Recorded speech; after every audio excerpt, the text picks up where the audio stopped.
솔로몬이 여호와의 제단 앞에서 이스라엘의 온 회중과 마주 서서 하늘을 향하여 손을 펴고 이르되 이스라엘의 하나님 여호와여, 위로 하늘과 아래로 땅에 주와 같은 신이 없나이다. 주께서는 온 마음으로 주의 앞에서 행하는 종들에게 언약을 지키시고 은혜를 베푸시나이다.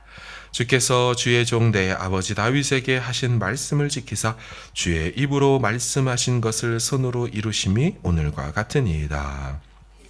하나님 여호와여, 주께서 주의 종 내 아버지 다윗에게 말씀하시기를 내 자손이 자기 길을 삼가서 네가 내 앞에서 행한 것 같이 내 앞에서 행하기만 하면 내게서 나서 이스라엘의 왕위에 앉을 사람이 내 앞에서 끊어지지 아니하리라 하셨사오니 이제 다윗을 위하여 그 하신 말씀을 지키시옵소서.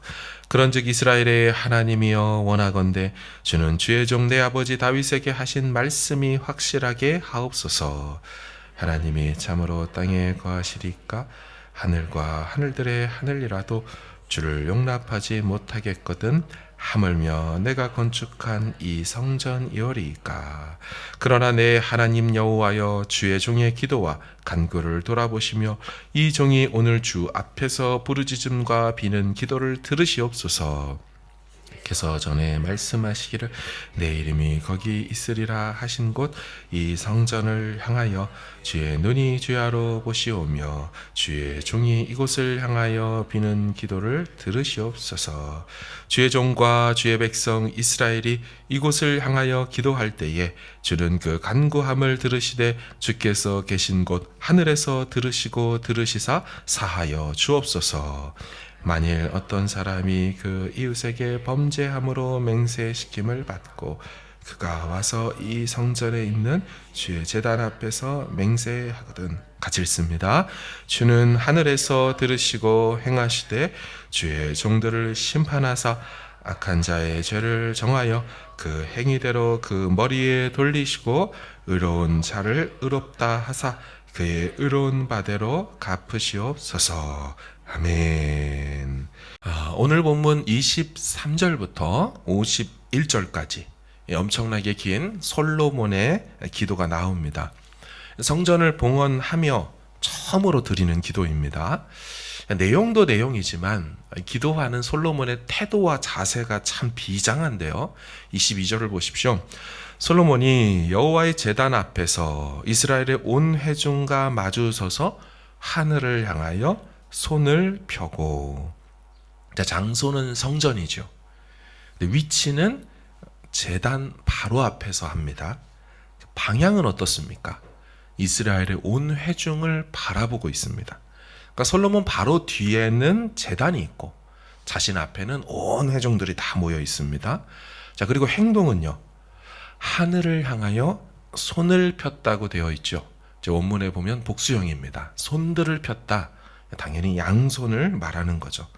그러니까 솔로몬이 두 손을 하늘로 높이 올려서 이제 회중을 바라보며 성전을 두고 기도하는 겁니다.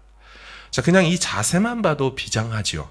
자, 그런데 지금 22절에는 나오지 않지만 그의 기도가 맞춰지는 54절, 그때 그 장면을 보면 한 동작이 추가되어 있음을 알 수가 있습니다. 54절을 보시면 솔로몬이 무릎을 꿇고 손을 펴서 하늘 향하여 이 기도와 간구로 아뢰기를 마치고 여호와의 제단 앞에서 일어났다. 자, 어떤 동작이 더 있습니까? 두 손을 하늘을 향해 높이 들고 있을 뿐만 아니라 무릎을 꿇고 기도하고 있었고 기도가 마치자 일어났다. 여러분, 지금 솔로몬은 왕입니다. 이 모든 성전 건축의 책임자이고 주관자입니다. 그럼에도 하나님 여호와 앞에서는 겸손히 무릎을 꿇었습니다. 하나님을 경외하는 마음으로 아무리 자신이 왕이라도 모든 백성이 보는 앞에서 무릎을 꿇고 하나님께 기도해줘. 역시나 여러분, 기도는 내용도 내용이지만 참 자세가 중요합니다. 이 말은 정말로 이런 기도 자세 자체를 취해야 한다는 것을 의미하는 것은 아닐 겁니다. 왕이 무릎을 꿇었다. 이 순간만큼은 자신이 왕이 아니라는 거죠. 자신이 무릎 꿇고 있는 대상이 왕이시고 주이시고 자신은 종이고 그분의 신하라는 거죠. 지금 솔로몬은요, 통치 초기가 아닙니다. 성전 건축을 자신이 통치한 지 4년 2개월째 시작을 했고 건축이 마쳐지는 공사 기간이 7년 6개월이니 통치 12년 차에 접어든 무르익은 왕입니다. 자신을 상대할 대적들도 없고요. 감히 반역을 꾀할 만한 사람도 없습니다. 최고의 존재임에도 하나님 앞에서만큼은 납작 엎드려 기도하더라는 것입니다. 바로 이런 자세가 기도할 때 중요합니다. 설령 내가 할 수 있고 내가 해도 될 것 같아 보이는 일이라 할지라도 하나님이 도와주십시오. 하나님이 일하여 주십시오. 하나님이 행하지 않으면 이거 절대로 안 됩니다. 저는 무능하고 약하며 지혜가 없습니다. 당신이 하실 수 있는 왕이고 저는 그저 당신의 종일 뿐입니다. 하나님 앞에 이런 태도로 나아가야 될 때가 다른 때도 그러겠지만 기도할 때 바로 이때라는 거죠. 바로 이런 태도가요, 상천하지의 유일하고도 독보적인 여호와 하나님 앞에 우리가 보여야 할 태도인 줄로 믿습니다. 여러분, 솔로몬은 왕이었지만요, 하나님 앞에서는 철저히 종이었어요. 그 모습은 기도할 때도 잘 드러났습니다. 자, 그러면서 솔로몬의 기도를 보면요, 이 기도할 때 기도를 들으시는 분에 대한 솔로몬의 인식이 나타납니다. 솔로몬은 반복적으로 이스라엘의 하나님 여호와여 이걸 외칩니다. 23절을 보시면 이르되 이스라엘의 하나님 여호와여, 25절 이스라엘의 하나님 여호와여, 26절 그런즉 이스라엘의 하나님이여. 자, 계속 이렇게 부르죠. 근데 28절을 가보면 이 호칭이 좀 달라집니다. 하나님과 자신과의 관계를 규명하죠. 그러나 내 하나님 여호와여. 자, 솔로몬은 나의 하나님 여호와여라고 고백을 하죠. 중요한 대목입니다. 이스라엘의 하나님 여호와여 이렇게 부르는 건 공동체의 하나님이죠. 한 나라의 하나님이죠. 그러나 솔로몬은 그 하나님이 이제 나의 하나님 여호와라고 고백합니다. 체험신앙이고 인격적인 만남 속에서 부르짖는 기도라는 거죠. 주이신 하나님과 자신과의 관계도 이와 같이 달라지는 것을 보여주는데요. 자, 처음에는요, 주의 종 내 아버지 다윗에게 이런 표현을 씁니다. 그러니까 주의 종이 자기 아버지 다윗이라고 말을 합니다. 24절 주께서 주의 종 내 아버지 다윗에게 하신 말씀을, 25절 이스라엘의 하나님 여호와여 주께서 주의 종 내 아버지 다윗, 26절 중반에도 원하건대 주는 주의 종 내 아버지 다윗, 계속해서 주의 종 내 아버지 다윗이다가 이제는 자신을 주의 종이라고 부르죠. 28절 그러나 내 하나님 여호와여 주의 종의 기도와 간구를 돌아보시며 이 종이, 29절 주의 종이, 30절 주의 종과.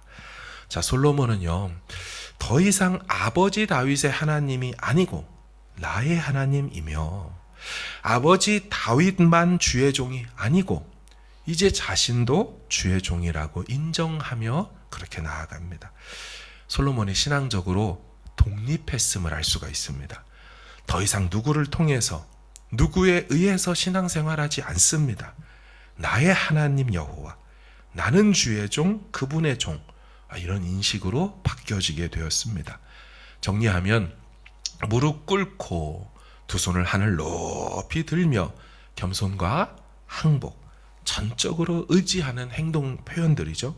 그리고 아버지의 하나님이 아니라 공동체의 하나님도 아니라 나의 하나님, 내가 주의 종, 개인적이고 인격적인 관계 속에 기도로 나아가고 있다는 겁니다. 솔로몬은 영적으로 믿음적으로 완전히 독립했고요. 이제 하나님과 독대하는 그런 신앙인이 되었습니다. 이 솔로몬의 기도하는 태도도요, 그저 간구만 하지 않습니다. 그의 기도는 부르짖는 기도였다라고 말을 합니다. 28절의 중반을 보세요. 이 종이 오늘 주 앞에서 부르짖음과 비는 기도를 들으시옵소서. 제 아무리 왕이라도 하나님 앞에서는 부르짖으며 기도했다라고 합니다. 간절함이죠. 절박함이죠. 신하들과 억울함을 당하고 정말 연약한 백성들이 솔로몬이라는 왕 앞에 어떻게 나아옵니까? 간절하게 부르짖으며 신원해 달라고. 우리 잘 아시는 솔로몬의 재판 보면 한 아이를 빼앗겼던 그 두 명의 이 창기들의 이 소송 재판에서도 그들이 제발 좀 신원해 달라고 부르짖으며 나온 것처럼 이 솔로몬도 하나님 앞에 나아갈 때 이런 절박감으로 나아간다라고 말하죠. 여러분, 이 장면 하나하나가 참 배워야 될 이 기도의 태도이거든요. 오늘 솔로몬의 기도는 또한 하나님 그분 자체를 구하는 기도였음을 알 수가 있습니다. 자, 이제 31절부터 시작하는 본격적인 기도 내용이 등장하기 전에 그는 이런 식으로 기도를 하는데요. 하나님 여호와의 얼굴이 이곳을 향하게 하여 달라고 기도해요.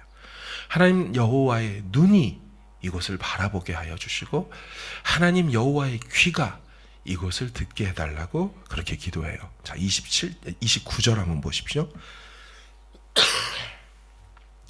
주께서 전에 말씀하시기를 내 이름이 거기 있으리라 하신 곳 이 성전을 향하여, 얼굴이죠. 주의 눈이 주야로 보시오며, 눈이죠.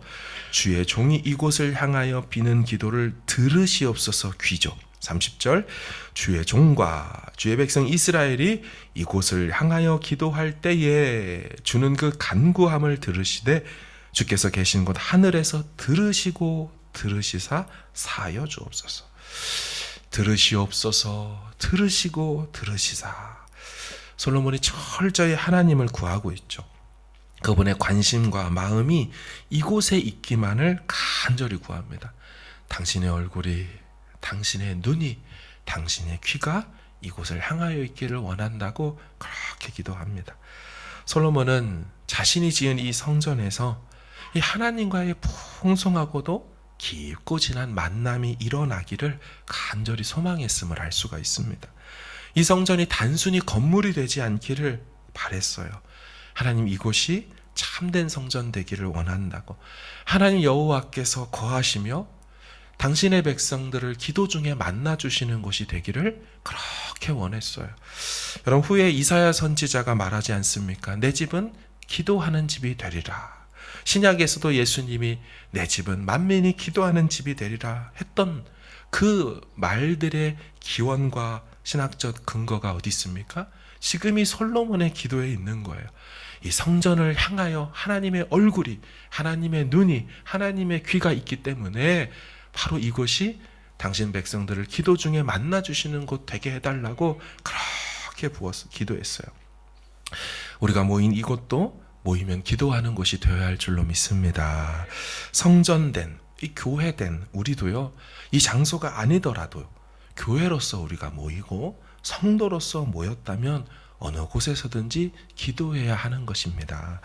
주께서 하늘에서 그 얼굴을 향하여 드실 것이고 그 눈으로 보고 계실 것이고 당신의 귀로 우리의 모든 기도를 듣고 계시는 것입니다. 이제 내일 토요일이죠. 그리고 주일까지 구체적으로 이 솔로몬의 기도 내용이요, 7가지가 딱 기도 제목이 나오게 됩니다. 미리 잠깐만 좀 나누겠습니다. 이웃과의 그 내용이 뭐냐면, 이웃과의 분쟁 상황에서 성전에 와서 맹세하거든 주님 공의로 세우시고 의로운 대로 이 분쟁을 해결하여 주십시오 라고 이웃 얘기를 하고요. 주께 범죄에서 전쟁에서 진 상황일지라도 주의 이름을 인정하고 이 성전에 와 기도하거든 용서해 주시고 다시 회복시켜 달라고 전쟁 문맥에서 기도하고, 그리고 주께서 하늘을 닫으셔서 가뭄이 돼버린 상황에서 우리 백성들이 깨닫고 죄에서 떠나 성전 향해 기도하거든 주는 들으시고 다시 하늘 문을 열어달라고. 그리고 4번째, 재앙이 너무 심해서 심판을 당하는 상황에서도 이 마음으로 깨닫고 와서 성전에서 기도하면 불쌍히 응답해달라고. 또 먼 지방에서 이방인들이 와서 기도할지라도 그 기도 들어달라고. 6번째, 전쟁하러 멀리 나갔을지라도 성전 향해 기도하거든 그 전쟁에서 승리케 해달라고. 마지막 7번째입니다. 포로당해서 끌려간 상황에서도 성전을 향해 기도하거든 응답해달라고. 모두 이스라엘이 범죄하거나요, 혹은 어려움을 만날 때를 다 상정합니다. 그때마다 성전이 헤쳐나갈 길이 되고 문제 해결의 키가 되어야 하다라고 간절히 구하고 있는 거죠. 여러분, 실제로 다니엘 같은 경우에 어떻게 됩니까? 머나먼 바벨론 포로로 끌려갔어도요, 사자굴에 이제 던져지는 상황에서도 그가 어떻게 해요? 다락으로 올라가 창문을 열어놓고 성전을 향하여 기도하죠. 이 7번째인 포로되어 끌려간 상황에도 성전 향하여 당신의 백성들이 기도하거든 응답해 주십시오. 우리가 알지 않습니까? 사자굴에 들어갔어도 주께서 그 다니엘의 기도를 들으시고 건져주셨죠. 이 솔로몬의 기도가 유효했고요, 응답이 되었음을 알 수가 있는 거죠. 여러분, 게다가 심지어 다니엘이 기도할 때는 성전은 없었습니다. 그죠? 포로로 끌려갈 때는 성전이 파괴된 다음에 끌려간 거 아니겠어요? 그러니까 비록 건물 성전이 당시에는 없었을지라도 마음으로 믿고 이 약속을 붙들고 내 하나님 내 기도 들으신다, 포로된 상황에서도 장소를 초월하여 들으신다 하고 기도하자 응답에는 전혀 문제가 없었어요. 왜 그렇습니까? 성전 건물 자체가 중요한 게 아니라 이 성전에 내가 함께 하겠다고, 임재하겠다고, 내가 내 백성의 절박한 기도를 외면하지 않고 듣겠다고 건져주겠다 하신 그 약속이 여전히 유효하기 때문인 줄로 믿습니다. 사랑하는 여러분, 이 약속은요, 또다시 성전이 파괴되고 없어진, 그렇죠? 헤롯 성전이 또 파괴되죠. AD 70년에 로마 장군에 의해서. 지금 우리 시대도 성전은 파괴되고 없어요. 이 신약 시대를 사는 우리에도 그럼에도 불구하고 동일하게 적용되지 않습니까? 그 예루살렘의 성전 건물이 없어도 성전 자체가 되신 예수 그리스도를 향하여 예수 그리스도로 말미암아 아버지 하나님께 나아가 구하고 엎드린다면 언제라도 어디에서라도 간구하는 자기 백성의 부르짖는 기도에 외면하지 않고 응답해 주시는 것입니다. 경외함과 겸손함, 간절함과 인격적이고 개인적인 나의 하나님, 나의 주님으로 구할 때 이 약속에 따라 철저하게 반드시 응답해 주시는 겁니다. 이런 응답의 은혜를 마음껏 누리는 이 새벽 되어지기를 주의 이름으로 축원합니다. 주의 나라가 임할 때 하나님 임재하실 때 예배가 회복되며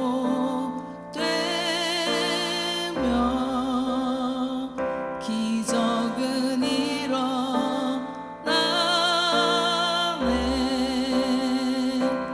전능하신 주 영원하신 능력의 통치자 자유가 선포되어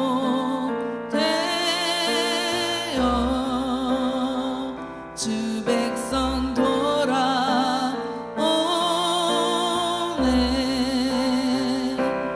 하나님 나라 임하